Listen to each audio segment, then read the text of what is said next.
এখানে উপস্থিত মাননীয় মডারেটর, বিজ্ঞ বিচারক মণ্ডলী এবং আমার পক্ষ ও বিপক্ষ দলের বন্ধুদের জানাই আমার পক্ষ থেকে আন্তরিক শুভেচ্ছা ও সালাম। আসসালামু আলাইকুম।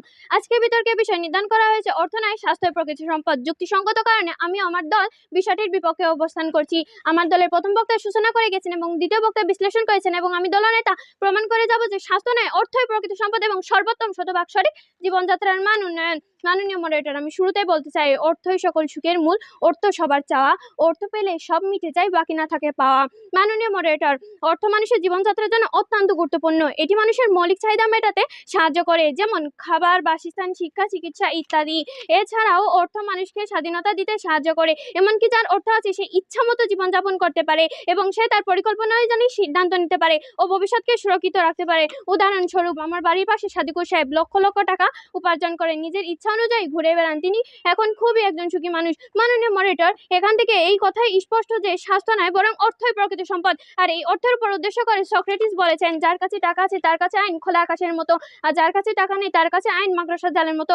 মাননীয় মডারেটর, নিরপরাধ লোক জেলে গেলে তাকে কি টাকা ছাড়া স্বাস্থ্য দেখিয়ে জেল থেকে বের করে আনা যায়? আমি আমার বিজ্ঞপ্তি পক্ষ দলের কাছে প্রশ্ন রেখে যাচ্ছি, আশা করি তারা প্রশ্নের যথাযথ উত্তর দিয়ে যাবেন। মাননীয় মডারেটর, আমার গ্রামের একজন লোক রাজনীতির কারণে বিনা দোষে জেলে গিয়েছেন। সেখানে স্বাস্থ্য কোনো কাজেই আসেনি, বরং অর্থ ব্যয় করে তাকে ছাড়ানো হয়েছে। তার পরিবার জানে এখানে অর্থ কতটা মূল্যবান সম্পদ হিসেবে কাজ করেছে। মাননীয় মডারেটর, চিকিৎসার দিক বিবেচনা করলে দেখা যাবে মানব জীবনে স্বাস্থ্য ভালো রাখতে হলেও এর জন্য প্রয়োজন চিকিৎসা, আর এই চিকিৎসা করার জন্য প্রয়োজন অর্থ। অনেক সময় উন্নত চিকিৎসা, ঔষধ বা বিশেষজ্ঞের পরামর্শ গ্রহণের জন্য অর্থের প্রয়োজন হয়। যদি এখানে অর্থ ব্যবহার না করা হতো তাহলে মানুষের প্রয়োজনীয় শিক্ষা পাওয়া, চিকিৎসা পাওয়া কঠিন হয়ে পড়তো, এমনকি স্বাস্থ্য ঝুঁকি পেত, এমনকি মৃত্যু পর্যন্ত করতে পারতো। আর যে ডাক্তার কাছে যায় সেই জানে অর্থ কতটা মূল্যবান সম্পদ। তাই স্বাস্থ্য ঠিক রাখতে অবশ্যই অর্থের গুরুত্ব অপরিসীম। মাননীয় মডারেটর, আমার প্রতিপক্ষের কাছে প্রশ্ন রেখে যাচ্ছি, তাদের ওষুধ কিনতে কি লাগে, টাকা নাকি স্বাস্থ্য? আশা করি তারা প্রশ্নের যথাযথ উত্তর দিয়ে যাবেন। মাননীয় মডারেটর, খাদ্যের ক্ষেত্রেও কিন্তু অর্থের ভূমিকা খুবই গুরুত্বপূর্ণ, কারণ অর্থের মাধ্যমে একজন ব্যক্তি তার প্রয়োজনীয় পুষ্টিকর খাদ্য কিনতে পারেন বা শারীরিক স্বাস্থ্য বা সুস্থতা বজায় রাখতে সহায়ক। অর্থ না থাকলে মানুষের খাদ্য গ্রহণ বাধা সৃষ্টি করতে পারে, যার ফলে অপুষ্টি রোগ, শারীরিক দুর্বলতা হতে পারে। তাই স্বাস্থ্য নিরাপত্তা নিশ্চিত করা অর্থের জন্য অত্যন্ত গুরুত্বপূর্ণ।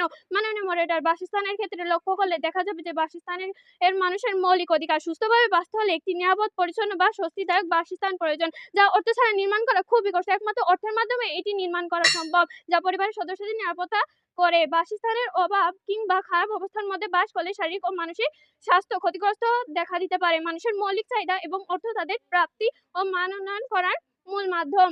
কথাই বলে, পয়সা থাকলেও ঘরে আলো থাকে। এই বলে আমার বক্তব্য শেষ করছি। ধন্যবাদ মাননীয় মডারেটর, ধন্যবাদ বিজ্ঞ বিচারক মণ্ডলী এবং ধন্যবাদ এখানে উপস্থিত সকলকে।